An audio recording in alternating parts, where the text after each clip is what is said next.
Я вчера начал записывать о ситуации в Москве и о том, что действия власти в Москве, да, об этом много в интернете пишут, а москвичи то же самое, в начальном периоде и в последующем, так сказать, они диссонируют. То есть, если в начале была какая-то всеобщая дозволенность, никто не контролировал, что люди там гуляют везде, шашлыки и прочее, прочее, то потом вдруг ожесточение режима после того, как получилось каким-то чудесным образом, да, неожиданно для Собянина, для правительства Москвы, для Московской городской думы, что вот в результате этих вот не очень, скажем так,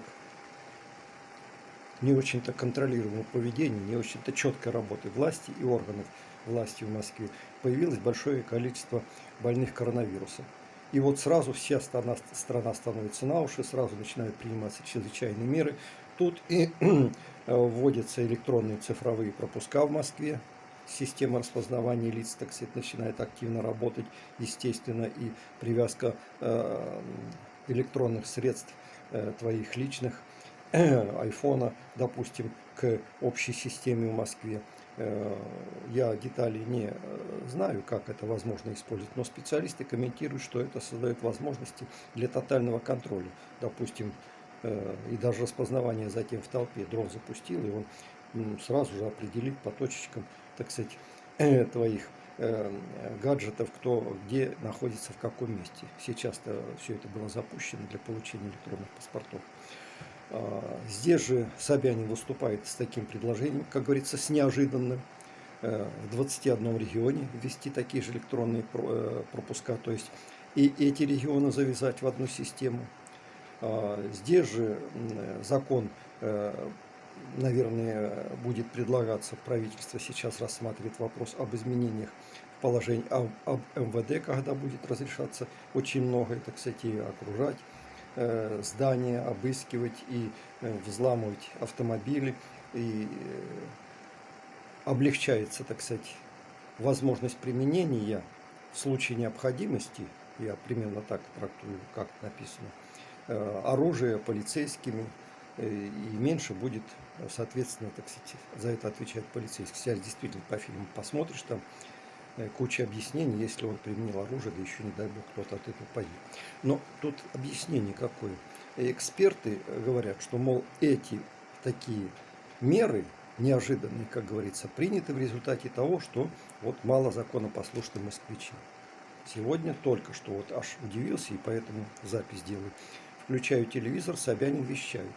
У нас законопослушные москвичи, все в порядке, и, так сказать, я доволен ситуацией, как сейчас она развивается в Москве. Так где правда, ребята? Это у меня начинается какой-то когнитивный диссонанс. Говорят одно, делают второе, а задумано третье, или как это самое. Или это Собянин сам придумал, или это общий тренд в Москве. Если судить о том, что сейчас и в Трудовой кодекс вводятся изменения, вот я смотрю в интернете, у меня подписан я на Олега Шейна, а он в комиссии в Комитете по труду Государственной Думы. Вот он пишет. Под предлогом Олег Шейн, не Артем Шейн, под предлогом эпидемии правительства Мишустина решила отменить Трудовой кодекс. Подготовлен законопроект, позволяющий определять права работников вне закона о правительственном постановлении.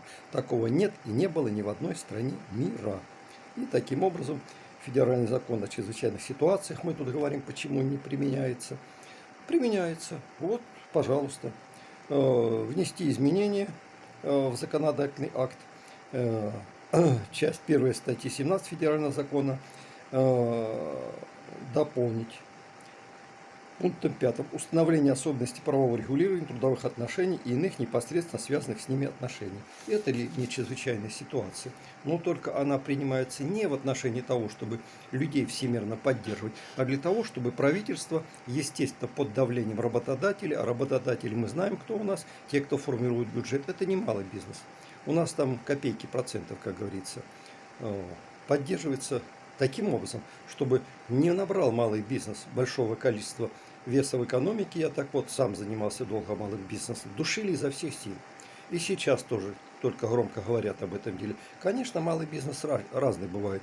Вот у меня есть коллеги в ЖКХ, в том числе управляющие компании в Ростове.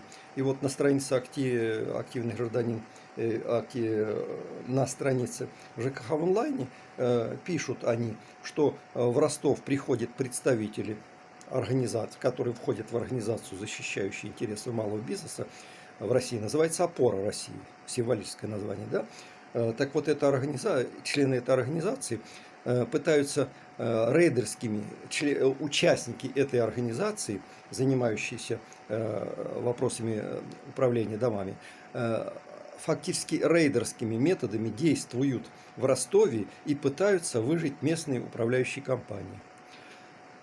Опять речь идет о том, что эти приходят москвичи в основном, и они опять, все потоки денежные, все налоги будут стекаться в Москву.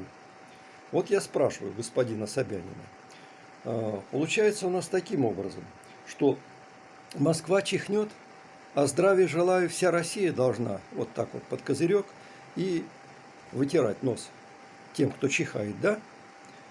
Поэтому, господа товарищи, давайте как-то, если мы можем менять законы, это Трудовой кодекс, это закон, утвержденный Государственной Думой, и тут его быстренько меняют, то почему мы не можем сейчас изменить ситуацию, когда в Москве, как об этом недавно сообщалось, на борьбу с коронавирусом, это было дней 5 назад, выделяется 1 миллиард рублей, а на перекладку тротуаров, дорожных плиток 8 миллиардов рублей.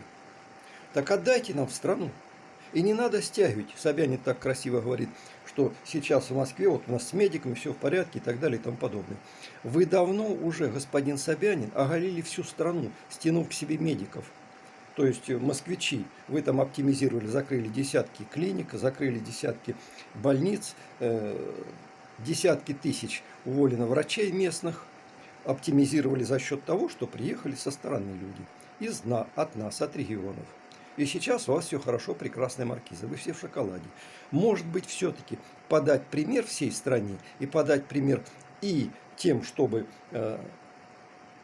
менять политику на самом высшем уровне по распределению налогов, а то у нас все компании в Москве регистрируются, хотя они работают где-то в Мутаракане, и деньги в основном уходят в Москву. Какая проблема? Ведь сейчас что происходит? К нам в родной Волгодонск возвращаются люди, и я имею такие сведения уже достаточное количество человек из моего небольшого круга, в общем-то, знакомых, когда люди возвращаются из мегаполисов, вот из Питера, из Москвы, они лишились там работы. Кто работал без оформления, кто с оформлением, ну кого в первую очередь? Естественно, так же, как и за рубежом наших оттуда буржуев, толстосумов выгоняют и говорят, мы вас лечить не будем, ехайте к себе на родину. Вот какой момент сейчас потрясти их мошну? Вот Путин, если он достаточно самолюбивый человек, я бы сказал, Владимир Владимирович, вы дважды просили их или трижды, давайте, так сказать, как-то обелим ваши доходы, ваше прошлое забудем, возвращайте деньги в Россию. Не возвращали. Так вот сейчас самый тот момент. Потрясите их мошну и скажите, вот пока вас там не принимают за рубежом, давайте сюда деньги в развитие страны. А вот так и у нас сейчас получается. Вот если сейчас людей выгоняют из столиц, из крупных городов на места родного проживания, откуда они появились, родились, Волгодонск тот же самый, и сейчас нужно будет их куда-то изо всех сил трудоустраивать, потому что социальная напряженность – это прежде всего отсутствие денег.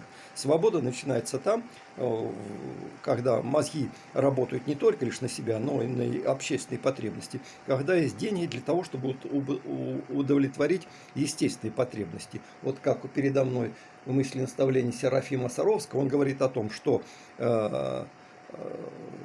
если тело свое доведешь до истощения, то тогда тело твое душе не сможет служить.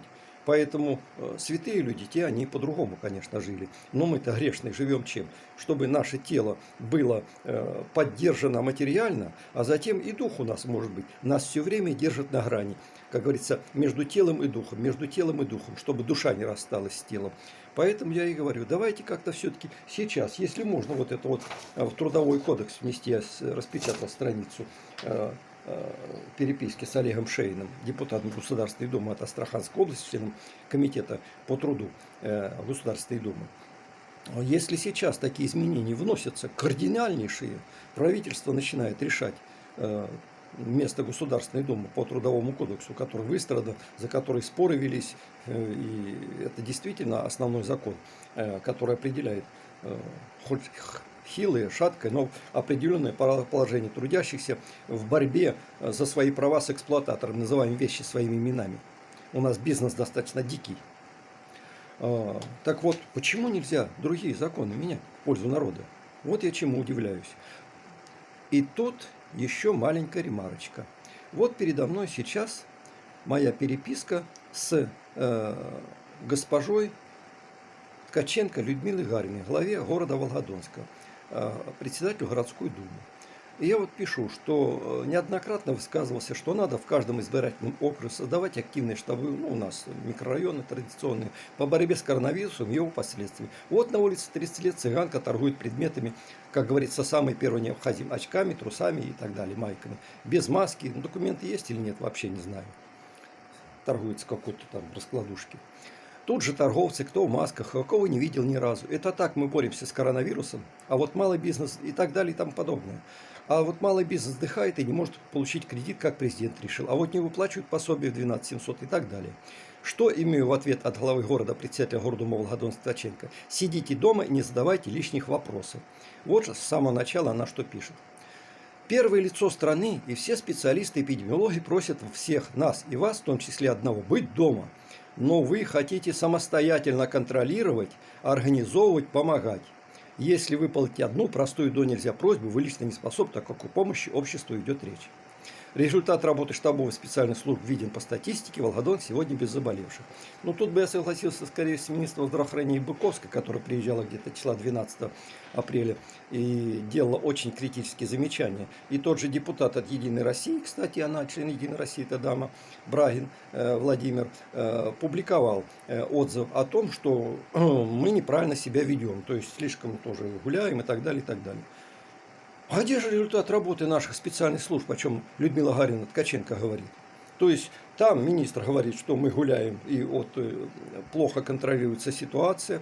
Ткаченко говорит, что ситуация контролируется хорошо, и вот результат, что заболевших нету. Да это результат не то, что заболевших нету, хорошей работы, а мы в тупике находимся. Ну, привет. Вчера привезли, и у нас проездных, так сказать, нету никаких, ни железных дорог давно закрыто, ни аэропортов, и тупиковый город с точки зрения транспортных артерий вообще. Вот и все, прежде всего. Ну, вчера привет. На днях раз завезли, два завезли с соседних районов. Сейчас завезли у нас в инфекционную больницу детскую, которую закрыли. В результате чего? А я уже не знаю. Как вы там думали, что даму, которая поступила в город Волгодонск из Завятинского, по-моему, района, с ребенком одномесячным в инфекционку, и у нее взяли там анализ на коронавирус на месте, сюда приехали, поместили ее в общую, так сказать, палату, в общую, я не знаю, в общих условиях поместили, так сказать, в инфекционку. И сейчас, после того, как пришел положительный тест на коронавирус, что, не знали, что там у него тест такой взяли? Вот вам, уважаемые господа руководители города Волгодонска, ответ. Не работаете вы так, как следует в этом отношении. Это случай вас от этого дела спасает. А рот затыкайте почему? А рот затыкайте потому, что это общая политика. Сидите на попе ровно, а мы там будем делать все, что фонд Б эту деньги выделять, да? Потом будем, так сказать, президент говорить, мы ничего не делаем, то, что он говорит по поддержке малого бизнеса и, так сказать, граждан, то, что он говорил. Я уже не говорю то, что надо бы еще делать дополнительно. А вы сидите ровно, а мы там будем трудовой кодекс менять. Чрезвычайной ситуации нет у нас, чрезвычайное положение мы не вводим. Но трудовой кодекс меняем, как в период войны. О, ребятки, какие дела, вы сидите молча и не смеете сорганизовываться, не смеете объединяться. Мы за вас все решим. А цифровизация, которую мы вводим, направлена как раз не на то, чтобы вот 7 или 8 программ есть цифровизации. Посмотрите в интернете, там об этом я читал, сейчас не помню. Так вот, ни одна не направлена на то, чтобы цифровизация экономики, говорит, нет. Там про экономику, про производство практически ничего нету. Там нету ни одной программы. Там есть программа цифровизации культуры, образования и так далее. Зачем? А затем, как сказал на Валдайском форуме, наверное, всем печально известный, как говорится, господин Греф. Культурными людьми трудно управлять, поэтому нам они не нужны. И про образованных людей также сказали. Не нужно они нам в стране. А тем более, вот люди такие беспокойные, прямо скажу, как я и активисты, с которыми я работаю, для того, чтобы они контролировали, начиная снизу, отсюда начинается демократия, с каждого подъезда, с каждого дома, с каждого микрорайона и дальше через депутатов влиять и по вертикали идти наверх. И чуть-чуть в эту самую, вот где там платформа такая прочная, у той самой вертикали, вот так раз, чуть-чуть их туда ширять. Все у меня на сегодня. Спасибо.